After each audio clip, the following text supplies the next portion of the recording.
It's the 2020 Detroit Lions schedule preview and predictions part 3 versus Washington, at Carolina, versus Houston, and at Chicago. Coming your way right now. Hello and welcome to Intermittent Sports, the channel where we go over these Detroit Lions, the Detroit Pistons, Detroit Tigers, and Michigan Wolverines. So if you're a fan of 1, 2, 3, or all 4 of those teams, go ahead and subscribe right here and hit that bell notification so you won't miss any of the Michigan sports action. Alright, so this is it, the most crucial part of our schedule. Will we hurt ourselves for the playoff cause or help our cause? At this stage, if you've seen my first 2 previous videos, I have us at 4-4 and 500. I'm breaking the season down into 4 games at a time, into 4 quarters, so if you haven't seen those videos, I'll have them linked at the end of this video so that you can check them out. I'm breaking the season down into 4 quarters, 4 different games at a time, so if you haven't seen any of those previous videos, go ahead and check them out after this one. And as you do check this video out and you see the score predictions, go ahead and let me know below which ones do you agree with, which ones do you disagree with, and give a why. Also, feel free to let me know anything I may have missed, although it's very hard to put every little detail into these videos. I do like to hear your input. The value and the information that you provide helps this channel to get better and better each and every day. So let's go ahead and get into this one. We're up first against the Washington football team.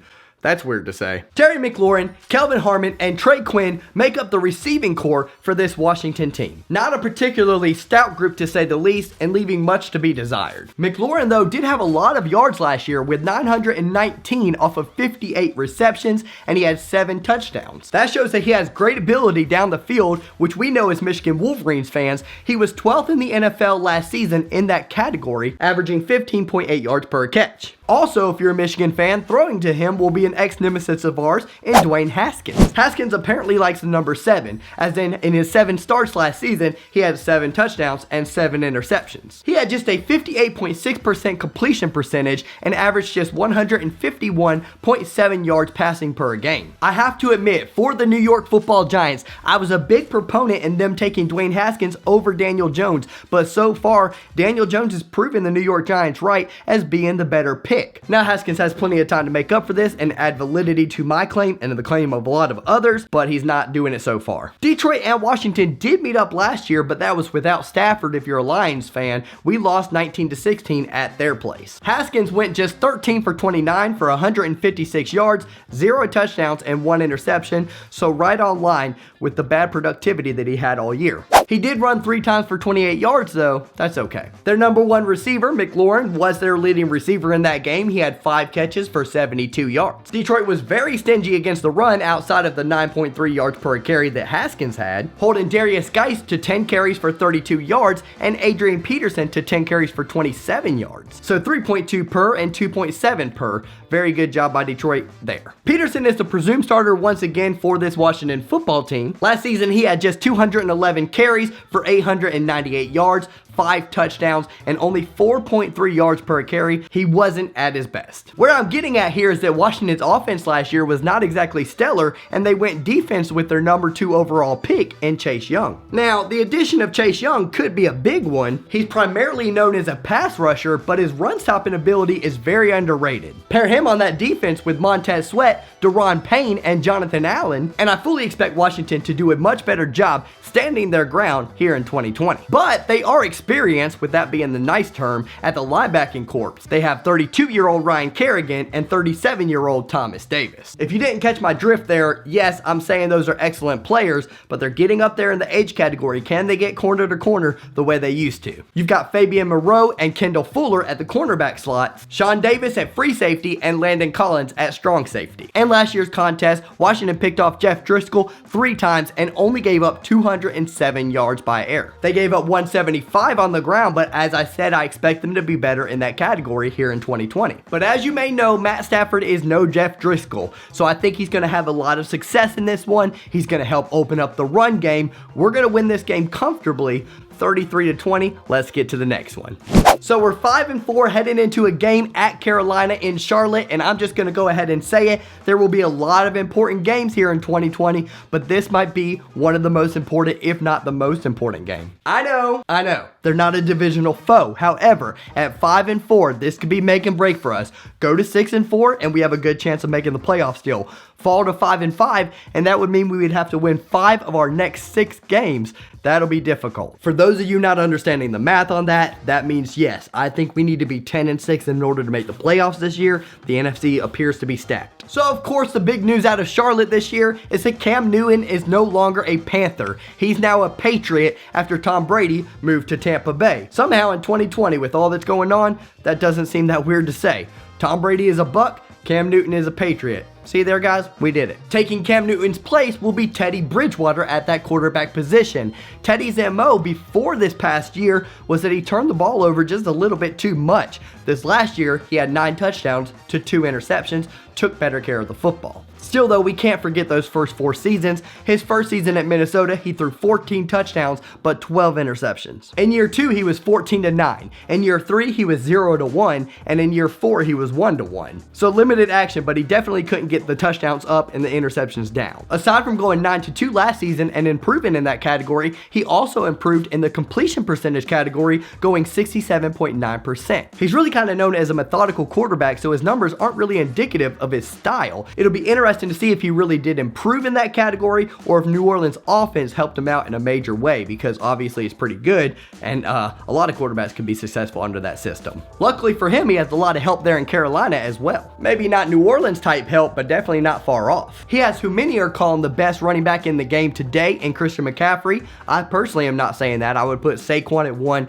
Zeke at 2, and then Christian. But nonetheless, he definitely has a case for it. By ground last year, he had 1,387 yards. That's pretty impressive in its own right. But he also had by air 1,005 yards. That's way better than the next closest competition. That's really where he separates himself as a dynamic running back. Over 2,000 total yards just by offensive production alone. He also found pay dirt 19 times, so he has the same knack of finding the end zone in the NFL as he did in college. Then you have Teddy's receivers, and they're not too shabby either. DJ Moore last year had 87 receptions for 1,175 yards and 4 touchdowns. Robbie Anderson had 52 grabs, 779 yards, and 5 touchdowns. And Curtis Samuel hauled in 54 balls for 627 yards and 6 touchdowns. These guys just have a ton of speed and are very difficult to formulate a game plan for. The good news for Detroit though is that Carolina doesn't really have one of those really big, really strong receivers that's important in the NFL. I'm sure they'll look to fill that void next year in free agency or by draft. On defense for the Carolina Panthers, they added defensive lineman Derek Brown out of Auburn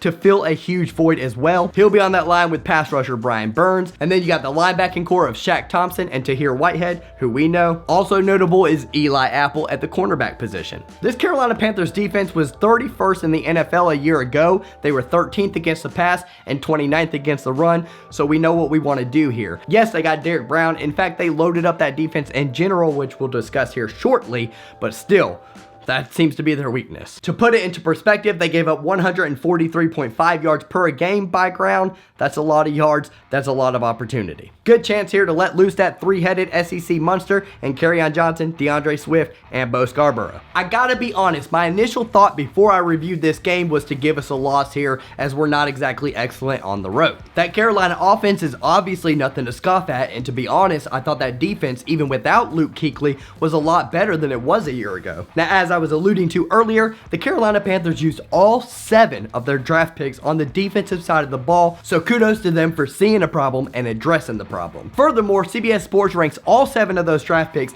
as B grades or better in correlation to the rounds that they were picked. So not only did they really address those needs, they added value with each pick. I already mentioned Derek Brown. They also got Gross Matos out of Penn State. We know him very well as Michigan fans. Still though, with all those picks, they're still going to be young. They're still going to need time to become cohesive. I think we still won on the road. I like the Lions to move to 6-4 and stay in the thick of things with the playoff race. Tight one here, 24-23 Detroit. And now we're at crunch time at home against the Houston Texans. After beating Buffalo in the wild card game, the Houston Texans would eventually end their season last year by losing to the eventual Super Bowl champions, the Kansas City Chiefs. But not before they really put it on the Chiefs in the first quarter, going up 21-0 early, and then in the second quarter, they added a field goal to that. They were up 24-0 to start the game, before Kansas City went on a 41-0 tear of unanswered points. From there, Houston just could not stop the momentum. Houston, of course, very much seems like a team that is on the brink, but they did lose All-Pro receiver Deandre Hopkins. Now, I personally am a David Johnson believer. I think he has a great comeback story coming. A lot of people don't feel that way, but again, let me repeat, they did lose All-Pro receiver Deandre Hopkins. Even with that loss, though, they do have Brandon Cooks, they do have Will Fuller, two guys that can really get downfield and become deep threats. Then they have Randall Cobb for all the in-between stuff. So they have a really good receiving core despite Hopkins being gone. Same problem as Carolina here, though. They don't have that big guy anymore who can really go up and get it with his frame. That's important to have at your hip in the NFL. Then at QB1, they of course have Deshaun Watson. This is his fourth season, and it's a big one for him. People want to see what Deshaun Watson can do without DeAndre Hopkins, who might be the best receiver in the entire league right now. Debatable, but definitely among the conversation. He's now gone 2 straight seasons with 26 touchdowns and at least 3,800 yards by air. He's mostly limited his interceptions, and he's been a leader both on and off the field. Definitely a good guy. Check out some of the stuff he's done for his community. This is good stuff. Defensively, Houston has a heck of a lot of problems. They had just the 19th overall team defense. They were 29th against the pass and 25th against the run. They gave up 267.3 yards per game by air and 121.1 yards per game by ground. More so, they gave up an NFL worst 6.1 yards per play in 2019. Now, when you're going up against the Lions and all the big playability guys that they have, that's not a good sign. This honestly is yet another game where I had the Lions losing initially in my head, but then when I looked at the cold and hard facts of the matter, well, I got a prediction coming, but let me give you a couple more tidbits. It's important to note that Houston did not have a round 1 pick in this year's NFL draft, so a lot of those issues they had on defense, they could not have fixed that much. In the second round, they took defensive tackle Ross Blacklock out of TCU, and also in that round, they took linebacker Jonathan Grenard out of Florida. I personally think Detroit's going to be smart enough to pick on that Houston defense at Ford Field. Stafford's going to have himself one heck of a year, and in this game, he's going to have himself one heck of a game. I think he's got Pro Bowl status written all over him this year if he can stay healthy. Against the Texans, I like him for 350 plus yards, 4 touchdowns, and just 1 interception. I think he'll be that exceptional in this game. I think we're going to win 37-34. Your Lions are going to move to 7-4. That's a good place to be. Let's look at this final game of this slate.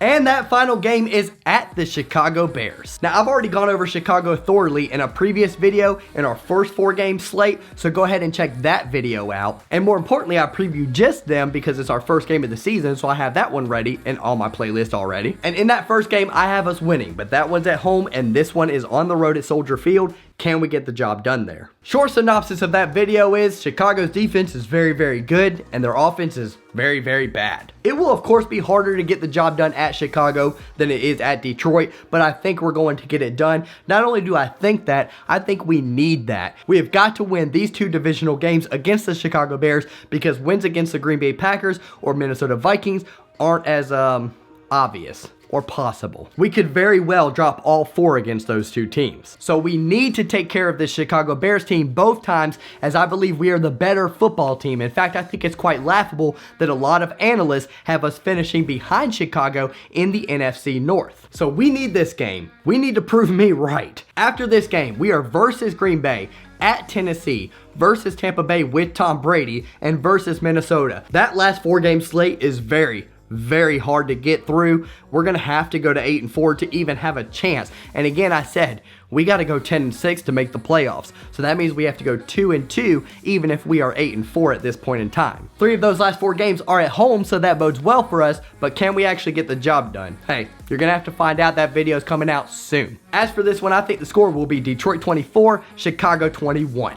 Yeah, I know I have us running the table and going 4-0 in this video. But hey, I've been watching the training camps of this football team. I've been eyeing them closely. I've been really delving into what this team is capable of, and I'm confident here to go against the grain. A lot of people have Detroit finishing like 5-11. Not me, obviously. I just don't see it, man. Yeah, our defense has a lot of plugs that it needs to fill, but our offense is so dang good. They're going to carry the slack a lot of times. They're going to score a lot of points. They're going to get a lot of yards. You know, Detroit's problem in the past is they do get a lot of yards, but they don't put the points on the board. I think there's an emphasis this year, especially with the addition of TJ Hockenson, a now healthy TJ Hockenson, and now with DeAndre Swift, and you got Bo Scarborough, who can also really run it hard. I think putting points on the scoreboard is going to be a thing that we're going to focus on this year, and I think we're going to be successful in that category. Detroit will really catch a lot of people by surprise this year. I'm confident in that. I think our offense is that dang good. Now, in order to see that final 4-game slate to see if I think we're going to make the playoffs,